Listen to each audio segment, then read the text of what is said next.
You'll notice on the sheet here, Aristotle gives us three different answers to the question, what is happiness? There is the philosopher's answer, then there is the answer given by the natural Aristoi. The natural Aristoi equate happiness with what? What does it say there?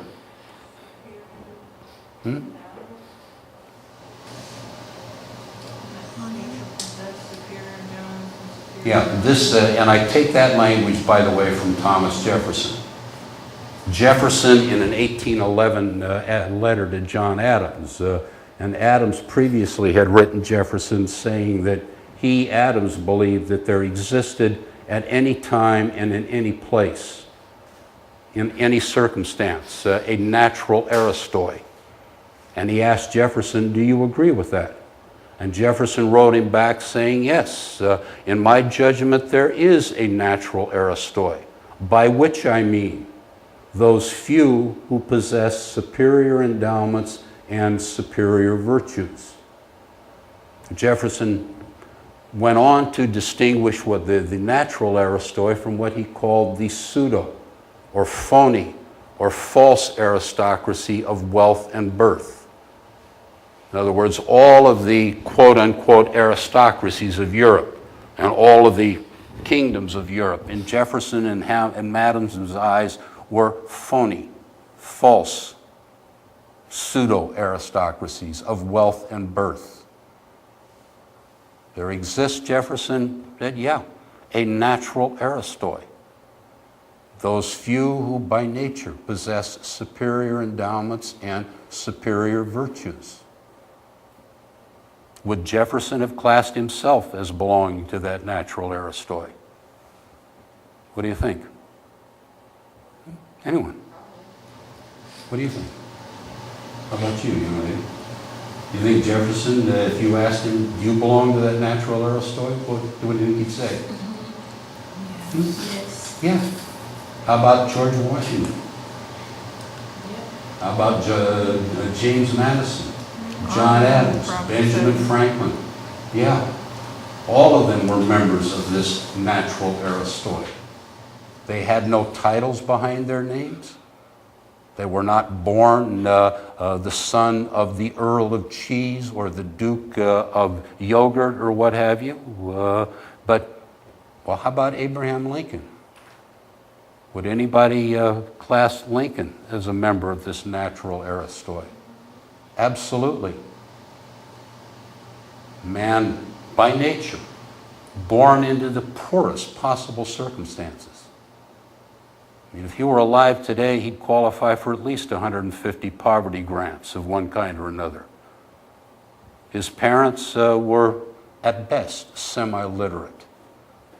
Lincoln was born with the genius. In fact, at 9 or 10, Lincoln would earn a few pennies by reading and writing letters for the adults in his area who couldn't read and write. They'd get a letter from somebody and he'd have to read it and then write their reply. A member of this natural Aristoi. Yes? Okay, when you think about the moral virtues, how do these tie into citizenship? Our role as a citizen. I mean, not the average person is... Let me continue with what I've been focusing on, namely the fact that justice is the end, the aim, the objective, the final cause, the thing for the sake of which government and civil society exists. Justice involves fairly, equitably distributing scarce resources, money, the things that it buys, and public honors and public offices. Justice, furthermore, preserves the polis. Now, question, can a polis be just without having just people, or people living in that political society who practice the moral virtues? Probably not. No. if there are no liberal or magnanimous men? Suppose everybody is either stingy, a tightwad, a cheapskate, or a prodigal, an extravagant squanderer of money. Will there ever be a fair or just distribution of money and the economic resources? The answer is no. If there are not people who are willing to undertake extensive and arduous enterprises for the public benefit, will we produce constitutions and enduring systems of government? The answer is what? No. A just society is defined, constituted by just people. Just people are those who practice the moral virtues.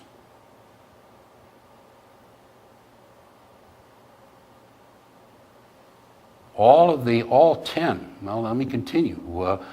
Let's notice good temper.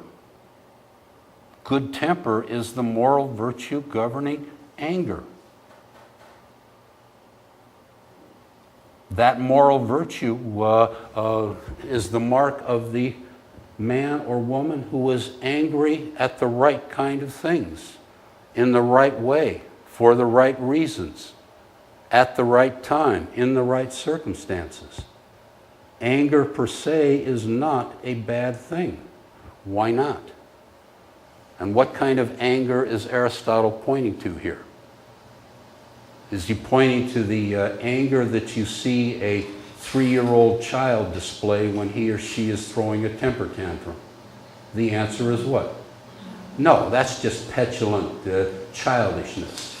The anger that Aristotle is pointing to here is moral outrage. There are morally outrageous things, and people do morally outrageous things. Should we be angry when confronted with morally outrageous people doing morally outrageous things? You know, attacking us, robbing us, attempting to kill us. Yeah, anger is that psychological fuel that drives the engine of dealing with unjust people and unjust things. Now, how about the moral virtues regarding social intercourse? These are everyday, ordinary things. What about truthfulness, friendliness, ready wit? Would you rather go to a party some Saturday evening where there were nothing but bores? People who never enjoyed the evening, never saw anything funny or amusing or charming or what have you? Would you like to spend an evening with such people? No. Now, how about on the other side, the buffoon? The person who tries to make a joke out of everything.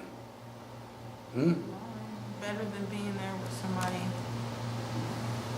Does the buffoon, who tells the tasteless joke, makes a joke about the wrong things at the wrong time, does that person improve the occasion? No. Doesn't detract from the occasion as much as the bore. But neither of those. The ready-witted person is fun to be around. The ready-witted person, what?